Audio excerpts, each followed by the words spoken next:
Що спільного між російським чемпіонатом світу з футболу, Олімпіадою в Сочі, Кримським мостом та опозиційним медіа «Ехо Москви»? Буквально напряму або опосередковано все це фінансувалося з нафтогазових доходів Російської Федерації. Вони – ядро російської державності. Енергоносії – це більше половини російського експорту та третина всіх доходів федерального бюджету. Нафтогазові доходи розтікаються по всій російській економіці. Вони – те, що дозволяє РФ і надалі існувати. Таким чином, в глобальному сенсі неможливо подолати Росію, не задушивши потік її енергетичних наддоходів. Пройшов уже рік війни. Для країн ЄС, які виступили як повноцінні союзники України, це був рік змін. Щоб допомогти їм, потрібно було поламати всю систему енергетичної співпраці з Росією. За один рік потрібно було зруйнувати те, що будувалося десятиліттями. Наскільки Заходу вдалося це зробити? Які наслідки мала ця боротьба для стійкості Російської Федерації і що готує нам майбутнє? Перед тим, як розпочати, звертаємось до вас з важливим проханням. Півроку тому ми також зробили відео про газ, і як і півроку тому ми просимо допомогти парамедикам з батальйону «Госпітальєри».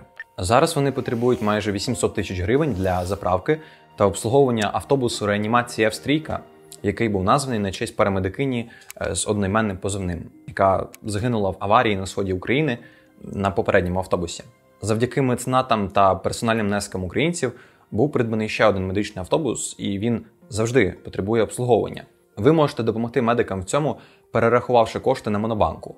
Посилання на рахунок знаходиться у описі під відео. А тепер давайте розбиратися з нафтою та газом Росії.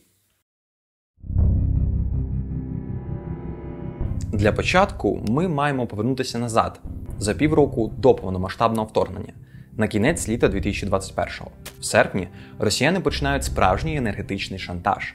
Про нього ми вже розповідали детально в одному з наших минулих відео. Якщо коротко, то РФ оркеструє європейську енергетичну кризу. Вони штучно створюють дефіцит на європейському газовому ринку, тобто відмовляються давати стільки газу, скільки того потребував Євросоюз. В той же час європейська промисловість швидко відновлюється після коронакризи. З кожним днем попит на газ зростає, і це тільки підливає масло у вогонь російського шантажу. В результаті у Євросоюзі починається небачена раніше інфляція, яка досягає 6% в лютому 2022 року. Якщо для нас, українців, ці числа звучать не так катастрофічно, то от у Єврозоні таке спостерігалося вперше. Дорожчає все – від палива до побутових товарів. Росія бачить вразливість країн ЄС. Вона сприймає це як карт-бланш. Здається, нахабний план спрацював. Росія нападає на Україну. Well, the conflict in Ukraine and the sanctions on Russia have led to another surge in the cost of oil and gas. 24 лютого став поворотним днем для європейсько-російських енергетичних відносин. Вторгнення спричинило паніку на енергетичних ринках. Весь перший місяць війни ціни стрімко зростали по всьому світі. Тепер зрозуміло, російські енергоносії – це не просто ще один економічний ресурс. Це справжня геополітична зброя в руках найбільшої держави на планеті. Зрозуміло, що і співпрацю з нею потрібно припиняти якомога швидше.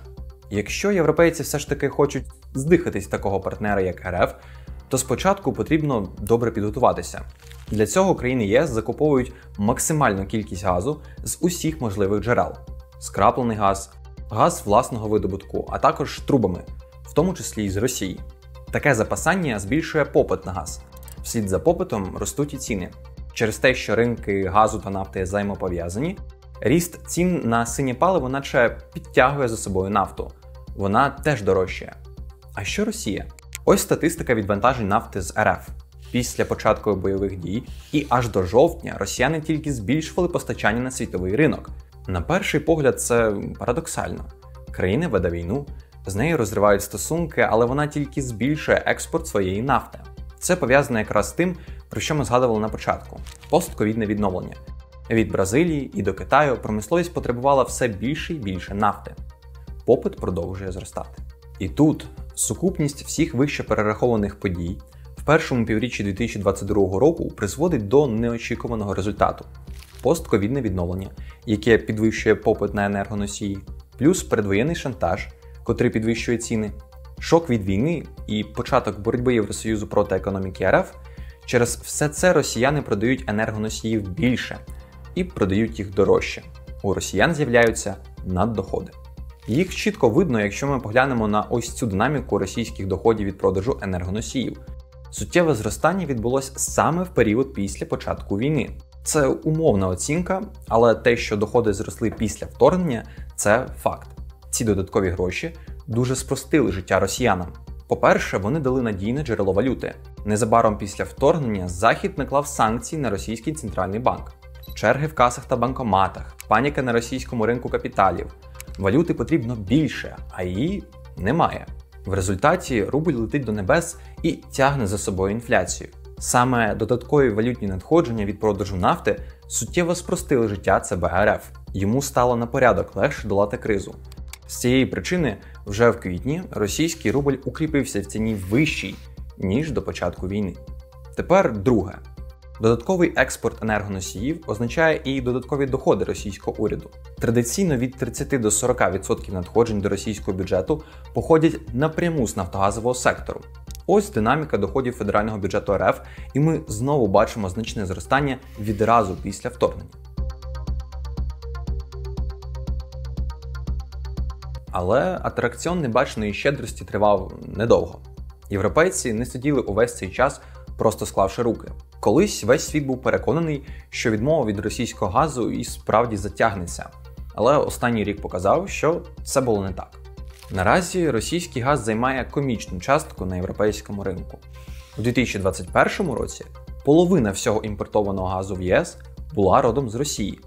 Тепер менше 10%. Як влучно написали Bloomberg, Росія витратила близько 50 років на побудову енергетичних стосунків з Європою. Президент Володимир Путін зруйнував їх менше, ніж за 50 тижнів. Росіяни успішно шантажували європейські ринки. Це створило ілюзію повної вседозволеності.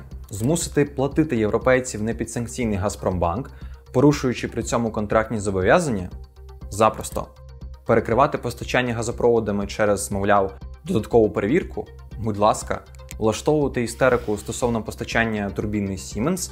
Теж, будь ласка. Російська влада активно переконувала європейський бізнес, що він не виживе без дешевого трубопровідного газу. І в той самий час зупиняла потік цього газу на європейський ринок. Така самовпевненість дуже дорого коштувала російській державі. Європейці скоротили споживання та шукали імпорт по всьому світі. Так, це було складно, однак перспективи європейської економіки вже зрозумілі. А от перспективи російської газової галузі – туманні. За результатами 2022 року російська газова галузь стикнулася з чи не найбільшим падінням. Загальне зменшення видобутку газу сягнуло 12%, а це при історично максимальних цінах. В окремі місяці року падіння видобутку перевищувало 20%. Основний удар на себе прийняв Газпром, ключовий російський постачальник в Євросоюзі. Падіння його видобутку сягало аж 35% протягом року, а експорт за останній рік половинився. Росіяни твердять про переорієнтацію газової торгівлі на схід, але співпраця з Китаєм обмежена пропускною здатністю вже існуючих газопроводів. Побудувати нові – майже нереальна задача. Для того, щоб створити інфраструктуру в Європі, потрібно було зібрати воєдино зусилля не однієї західноєвропейської країни та всього Варшавського блоку. Як швидко створити аналогічний проєкт на Сході в умовах санкцій – незрозуміло. Європейський ринок, схоже, закритий надовго. Вийти на глобальний ринок скрапленого газу росіянам також буде дуже складно. Історія схожа. По-перше, санкції проти Росії на імпорт високотехнологічних товарів. По-друге, будь-яка країна, котра погодиться на співпрацю з росіянами, також накличе на себе обмеження Заходу. Через все це і надалі розвивати ринок LNG в Росії – справа дуже довга та дуже дорога.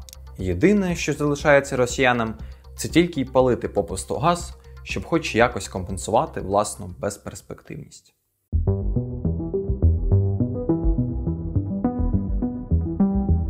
Окей, газ – це більше про геополітичні петдешахи гросмейстера Влада П'ютіна, тому з ним в загальних рисах все більш-менш зрозуміло. А от нафта – це вже більш складна історія, і в певному сенсі навіть більш важлива. Адже, нагадаємо, доходи російського бюджету від продажу нафти значно перевищують доходи від газу. Тому й не дивно, що восени 2022 року, коли європейський ринок ставав все більш токсичним для росіян, вони постійно шукали нових клієнтів для продажу чорного золота. Масло в вогонь підливали травневі санкції, що передбачали майже повне європейське ембарго під кінець року. І так, росіянам вдалося замінити європейський ринок. Вже з квітня вони почали все менше і менше доставляти нафту до європейських портів. 63% всіх морських перевезень в січні 22-го проти всього-навсього 14% в січні 23-го. При цьому частка проданої росіянами нафти на східні ринки навпаки суттєво зросла. Хоча це може виглядати як тотальна перемога росіян, цей процес йде не без проблем. Існує дві головні перешкоди. Перша – історична. Російський експорт нафти орієнтувався на Європу останні 60 років. Власне, сама енергетична співпраця європейської промисловості та тоді ще радянської економіки почалася саме з експорту нафти. Гарною демонстрацією цього є російсько-європейський нафтопровід «Дружба», котрий почали будувати ще в 1960 році. Його пропускна здатність в 2-3 рази перевищує аналогічний нафтопровід з Китаєм. Та й взагалі, торговельні шляхи, що формувалися роками, та географічна близькість Росії та Заходу покращують логістику. Відмова від цієї співпраці неодмінно приносить росіянам величезні втрати. Друга перешкода – географічна. Індія, Китай, Бразилія – всі вони знаходяться далеко і від російської інфраструктури, і від російських родовищ. Та й сама ця інфраструктура недостатньо підлаштована, щоб доставляти нафту в такі далекі порти. Власне, доставити нафту з точки А в точку Б – це не так-то й просто. Потрібно знайти посередників для страхування, перевізника, вантажника в порти. Коли ваш клієнт знаходиться так далеко, то ви, як продавець, отримуєте менше прибутку з кожною морською милею. Ось для прикладу Індія. Вона поглинула більшість російської нафти, викинутої з європейського ринку. Але витрати на доставку зросли в 4-6 разів. Доставка барелю нафти в Європу коштувала $3, а в Індію – $11-19.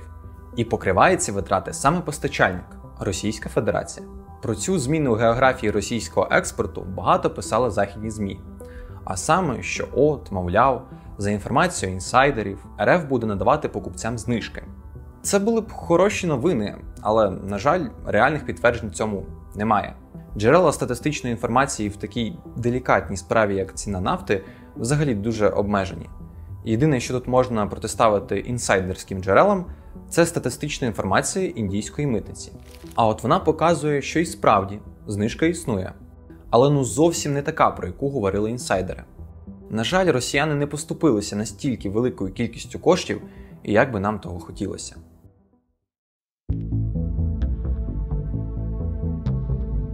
Так чи інакше, всі ці нюанси були актуальними до 5 грудня 2022 року. В цей день Європейський Союз ввів ембарго, а країни G7 встановили цінову стелю в $60 для будь-яких західних компаній, які матимуть справу з російською нафтою. Це не вперше в світовій історії, коли одномоментно вводяться такі масштабні нафтові обмеження. В 1973 році почалася війна судного дня, збройний конфлікт між Ізраїлем та коаліцією арабських країн. Об'єднані західні держави тоді підтримали саме євреїв. У відповідь ОАПЕК, Організація арабських країн-експортерів нафти, заявила, що вони більше не будуть постачати нафту на Захід. Хоча ембарго тривало всього рік, воно стало однією з причин стагфляції у розвинених країнах. Воно ж означало і кінець феноменального економічного зростання в Європі після Другої світової війни. І в кінці кінців навіть було передвісником смерті американської автомобільної промисловості. Тоді ембарго показало, що постачальники енергоносіїв можуть диктувати споживачам з розвинених країн ціни та обсяги, які вони забажають. Врешті-решт, країни ОАПЕК понесли значні політичні та економічні втрати. Проте, з тих часів і до сьогодні на світовому ринку нафти домінує саме пропозиція. Це означає, що у постачальника є дуже багато варіантів вибору. Не можна продати якийсь обсяг нафти в Європу, можна поставити його в Індію. Те, що не продається в Індії, може продатися в Китаї, а залишок – в Японії. Допоки у продавця існує подібний вибір, він може диктувати свої умови. Історія з Росією має пряме відношення до цього, адже Росія якраз і є цим продавцем. Російське керівництво відверто вірило в те, що їх домінування буде вічним і зберігатиметься за будь-яких умов. Ця віра й підштовхнула їх до агресії, але із повномасштабним вторгненням позиція РФ зрештою ослабла. Що, власне, відбувалося? Європейський ринок споживав більшу частину російської нафти. Відмовившись від цього ринку, росіянам доводиться пропонувати її де-інде. Так, до осені 22-го глобальний попит зростав, тому їм вдалося змінити покупців. Але все, попит перестав зростати, а ціни на нафту стабілізувалися. Майже в той самий час, на початку зими, країни Великої Сімки оголошують цінову стелю в $60. Вона означає, що грецьким перевізникам, лондонським страхувальникам, швейцарським трейдерам, взагалі будь-яким західним компаніям буде заборонено мати справу з російською нафтою, якщо її ціна буде вищою за цей поріг. Всі ці компанії завжди обслуговували російський експорт, і замінити їх миттєво просто неможливо. Це якраз таки послаблює ту саму ринкову силу російських компаній, про яку ми говорили на початку.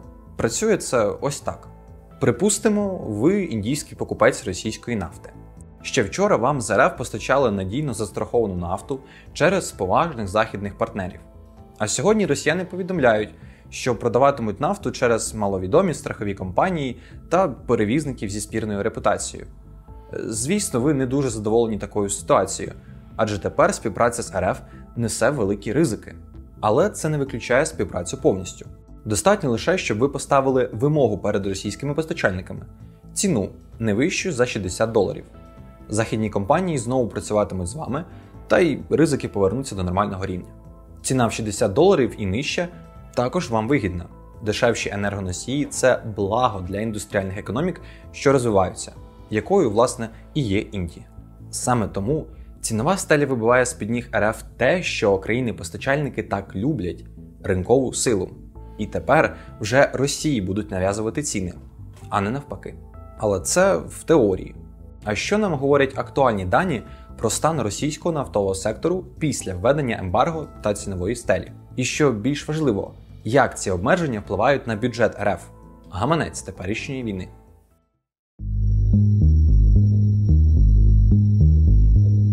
Майже відразу після введення цінової стелі міністр фінансів США Джанет Єлен заявила, що ці заходи, судячи з усього, працюють. Але давайте звернемося до статистики. Ось дослідження групи американських економістів, які вивчають ефективність антиросійських санкцій. А ось таблиця з дослідження. На ній показано ціни та обсяги експорту російської нафти за останні тижні грудня минулого року, якраз після введення стелі. Ми бачимо, що вони все ще більші за $60. Чому? Обмеження що, не працює? Справа в тому, що росіяни підписали контракти на поставку значних обсягів нафти ще до введення обмеження. На них ефекти від цінової стелі не діють, тому середні ціни падатимуть поступово, а не одномоментно. І ми вже бачимо непрямі підтвердження цього процесу. Наприклад, ціна в $49,5, що заявлена Міністерством фінансів РФ як середня ціна продажу російської нафти в лютому. Ще є підрахунки Блумберга. Вони показують падіння російської експортної виручки попри рекордні обсяги відвантажень. А ще заяви представників Держдепу США, що Індія купує російську нафту за ціною нижчою за встановлене обмеження.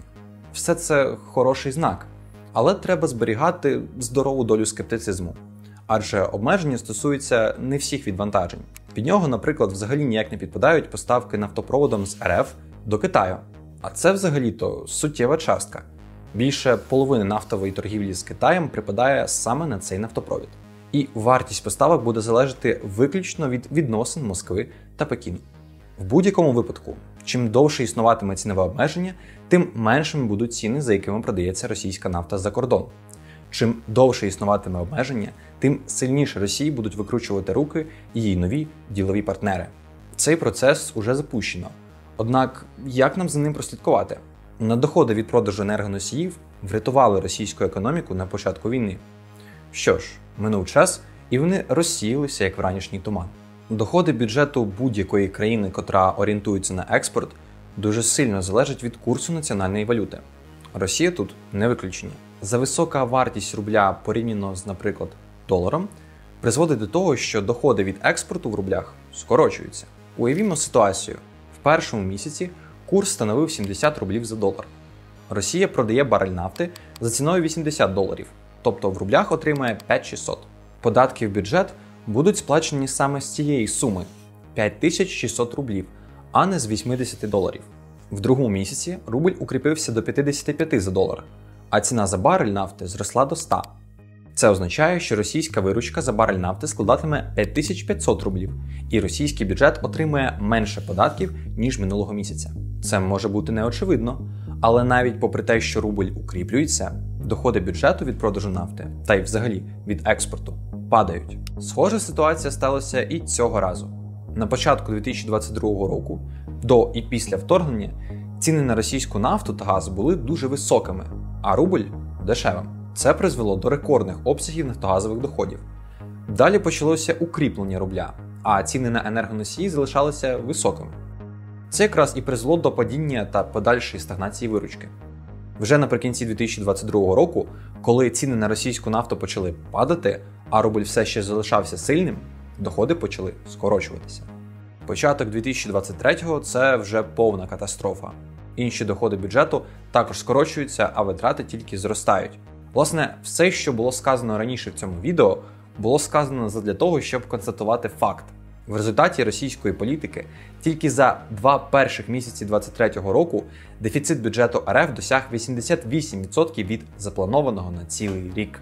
Наддоходи, схоже, трапилися в Росії тільки один раз.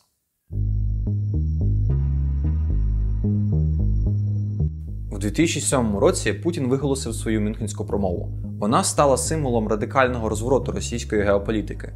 Від дружби з Заходом до відвертої конфронтації. Вторгнення стало апогеєм цієї стратегії. Але що в результаті? З початку повномасштабного вторгнення минуло вже більше року. РФ розраховувала досягти миттєвого успіху, спираючись на 2 ключових стовпи – російську армію та світовий енергетичний ринок. Армія мала поставити Україну на коліна, а енергетика – змусити Європу та весь світ закрити очі на вторгнення, а далі вести справу з РФ у звичному форматі. Фактично повторити 2014 тільки у значно більшому масштабі. Через рік можна констатувати, що жодна з поставлених цілей не досягнута. Російська армія потерпіла не одну поразку на полі бою з Україною, а російський нафтогазовий сектор хоч і зміг ненадовго убезпечити Росію від економічного колапсу, проте він так і не став фактором тиску на Захід. Світова економіка вдало переварила російські політичні амбіції. Тиск на європейських клієнтів, а також приємні випадковості, дозволили відмовитись від російського газу в рекордні строки, навіть швидше, ніж очікували найбільші оптимісти. Російська позиція на ринку нафти похитнулася. Після десятиліть домінування на європейському ринку Росія менш ніж за рік перетворилася на розмінну монету в руках нових індустріальних країн. Доля російських доходів тепер в їх руках. Проте не варто впадати в сліпий оптимізм і думати, що вже завтра російська казна буде порожньою, а росіяни будуть з протягнутою рукою бігати по всьому світі. Нафтогазові доходи досі дозволяють російському бюджету фінансувати війну, хоча на інші видатки місця залишатиметься все менше і менше. Російська економіка і справді велика, тому її падіння затягнеться надовго.